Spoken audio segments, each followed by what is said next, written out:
கண்ணியத்திற்கும் பெரும் மதிப்பிற்கும் உரிய எல்லாம் வல்ல அல்லாஹ்வின் நல்லடியார்களே, ஒரு ஆணின் வெற்றிக்கு பின்னால் பெண் இருக்கிறாள் என்ற அந்த ஒரு வார்த்தையும், ஒரு பெண்ணின் வெற்றிக்கு பின்னால் ஆண் இருக்கிறான் என்ற வார்த்தையும் அற்புதமான ஒன்று. அன்பு நெஞ்சங்களே, இந்த வார்த்தைக்கொப்ப தம்பதிகள் வாழ்ந்தார்களேயானால் பல முன்னேற்றங்களையும் பல வெற்றிகளையும் பல உயரங்களையும் அவர்களால் தொட முடியும். ஆனால் இருவரும் வெவ்வேறு கருத்துள்ளவர்களாக, முரண்பட்ட கருத்துள்ளவர்களாக இருந்து இருவருக்கும் மத்தியில் சரியான அண்டர்ஸ்டாண்டிங் இல்லை என்றால் அவர்களுடைய வாழ்க்கை கேள்விக்குறியாக ஆகி அந்த பாதிப்பு பிள்ளைகளையும் தாக்கி விடுகிறது. சகோதரர்களே, அப்போ அந்த இருவரும் ஒருவருக்கொருவர் விட்டு கொடுத்து நடப்பது, கண்ணின் இமையாக அவர்கள் ஒவ்வொருவரும் நடந்து கொள்வது, விட்டு கொடுத்து நடப்பதோடு பிரியத்தை அதிகமாக ஒவ்வொருவரும் போட்டி போட்டுக்கொண்டு செலுத்துவது, வாழ்க்கையின் மிகச்சிறந்த பாடங்களில், வாழ்க்கையின் மிகச்சிறந்த ஒரு அற்புதமான தருணங்களில் அவர்களை கொண்டு சேர்க்கும். சகோதரர்களே, இந்த இருவரை சேர்த்து வைக்கக்கூடிய எத்தனையோ விஷயங்கள், பலாபலன்கள் தரக்கூடிய எத்தனையோ ஆயத்துக்கள், எத்தனையோ அவுராதுகள், திக்ர்கள், துவாக்கள்.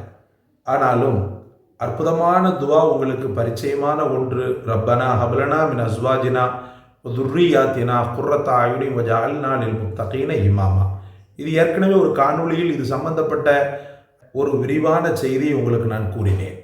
இதை அடுத்து இந்த ரெண்டு பேருக்கு மத்தியில் இருக்கக்கூடிய அன்பு நிலை பெற, பலப்பட, அதோடு கூடி இருவருக்கும் மத்தியில் இருக்கக்கூடிய அந்த புகைச்சல் நீங்கி, இருவருக்கும் மத்தியில் இருக்கக்கூடிய அந்த பகமை நீங்கி அவர்கள் என்றும் சந்தோஷமான தம்பதியாக வாழ வழி செய்யக்கூடிய ஒரு அற்புதமான வசீஃபாவோடு உங்களை நாடி நான் வந்திருக்கிறேன். அது என்ன வசீஃபா என்று பார்க்கும்போது, அல்லாஹுடைய வசனங்களில் மிக அற்புதமான வசனமாக இருக்கக்கூடிய அத்தியாயம் 30 21வது வசனமாக இருக்கக்கூடிய ஒரு ஆயத். இந்த ஆயத் அழகிய தாம்பத்தியத்தை விளக்கக்கூடியதாக இருக்கிறது. இந்த ஆயத் அற்புதமான ஒரு கணவன் மனைவியினுடைய பந்தத்தை பாந்தமாக சொல்வதாக இருக்கிறது. இந்த ஆயத்தை தினசரி வாழ்க்கையிலே அமுல் செய்தீர்களேயானால், தொடர்ந்து இதை ஓதி வந்தீர்களேயானால் நிச்சய வெற்றி அல்லாஹ் தஆலா நசீபாக்குகிறார். சரி, ஆயத்துக்குள் வருகிறேன். அஊது பில்லாஹி மினஷ் ஷைத்தானிர் ரஜீம், பிஸ்மில்லாஹிர் ரஹ்மானிர் ரஹீம். பிடித்தமான சலவாத்தை ஓதி முடித்தீர்களா? திரும்பவும் அஊது பில்லாஹி மினஷ் ஷைத்தானிர் ரஜீம், பிஸ்மில்லாஹிர் ரஹ்மானிர் ரஹீம். வமின் ஆயாத்திஹி அன் ஹலக லகும் மின் அன்ஃபுசிகும் அஸ்வாஜல் லிதஸ்குனு இலைஹா வஜஅல பைனக்கும் மவத்ததன் வரஹ்மஹ் இன்ன ஃபீ ذلك லஆயாத்தில் லிகௌமி யதஃபக்கரூன். திரும்பவும் சொல்கிறேன். வமின் ஆயாத்திஹி அன் ஹலக லகும் மின் அன்ஃபுசிகும் அஸ்வாஜல் லிதஸ்குனு இலைஹா வஜஅல பைனக்கும் மவத்ததன் வரஹ்மஹ் இன்ன ஃபீ ذلك லஆயாத்தில் லிகௌமி யதஃபக்கரூன். திரும்பவும் சொல்கிறேன். வமின் ஆயாத்திஹி அன் ஹலக லகும் மின் அன்ஃபுசிகும் அஸ்வாஜல் லிதஸ்குனு இலைஹா வஜஅல பைனக்கும் மவத்ததன் வரஹ்மஹ் இன்ன ஃபீ ذلك லஆயாத்தில் லிகௌமி யதஃபக்கரூன். இந்த வசனத்தை 99 முறை, அல்ஹம்துலில்லாஹ், 99 முறை ஓதி இனிப்பு பண்டங்களில் ஊதி, அந்த இனிப்பு பண்டங்களை கணவன் மனைவி இருவரும் பரிமாறிய நிலையில், அல்லது இவர் ஒரு பண்டம் சாப்பிடுகிறார், அவர் ஒரு பண்டம் சாப்பிடுகிறார், மொத்தத்தில் இந்த தெய்வத்தின் வார்த்தையை முழுவதுமாக ஓதி இனிப்பு பதார்த்தங்களில் ஊதப்பட்டு அவர்கள் சாப்பிட்டார்களேயானால் அவர்களுடைய இரத்த நாளங்களில் புதைந்திருக்கக்கூடிய காதல் உணர்வுகளை அல்லாஹ் ரப்புல் ஆலமீன் என்ன செய்கிறான்? கிளந்தல செய்கிறான்.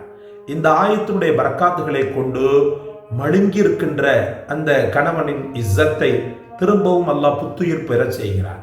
அதே போல மனைவியின் மாண்பை உணராத அந்த மாண்பு, தளிர்விடாத அந்த மாண்பை அல்லாஹு தஆலா தளிர்விட செய்கிறான். இருவருக்கு மத்தியில் எந்த கஷ்டமும் இல்லாத அற்புதமான ஒரு வாழ்வை அல்லாஹ் நசீபாக்குகிறான். அல்லாஹ் உங்களுக்கும் எனக்கும் தௌஃபீக் செய்வானாக. கணவன் மனைவியினுடைய பந்தம்தான் வாழ்க்கையிலே பெரும் நிம்மதியை தரும். குழந்தைகள் தராத பெரும் வெகுமதியை கூட கணவன் மனைவி அந்த பந்தம் என்ன செய்துவிடும், தந்துவிடும் சகோதரர்களே. சில பல நேரங்களில் பிள்ளைகளால் விரட்டப்பட்ட எத்தனையோ தம்பதிகர் வெற்றிகரமாக வாழ்க்கையில் என்ன செய்வாங்கன்னா நடவோடுவாங்க. காரணம் என்னன்னு சொன்னால், இருவருக்கு மத்தியில் இருக்கக்கூடிய அந்த பாண்டிங், இருவருக்கு மத்தியில் இருக்கக்கூடிய அந்த அற்புதமான ஒரு ஒரு ஒரு பக்குவம், அந்த பக்குவம் அவர்களை குழந்தைகள் இல்லை என்ற அந்த நிலையிலிருந்து மாற்றி அவர்களை அழகான முறையிலே கொண்டு செல்லும் சகோதரர்களே. அதனால் மறந்து விடாதீர்கள். இந்த ஆயத்தை உங்களுடைய வாழ்க்கையின் ஒரு அற்புதமான வழக்கமாக எடுத்துக்கொள்ளுங்கள். அல்லாஹ் தௌஃபிக் செய்வானாக. இந்த காணொளி உங்களுக்கு பிடிச்சிருச்சுன்னு சொன்னா லைக் பண்ணுங்க, ஷேர் பண்ணுங்க, சப்ஸ்கிரைப் பண்ணுங்க. எல்லாவற்றை விட மேலாக இந்த வஸீஃபாவை உங்களுக்கு கண்டெடுத்து சொன்ன எமக்காக துஆ செய்யுங்கள். ஜஸாக்கல்லாஹ். அஸ்ஸலாமு அலைக்கும் வரஹ்மத்துல்லாஹ்.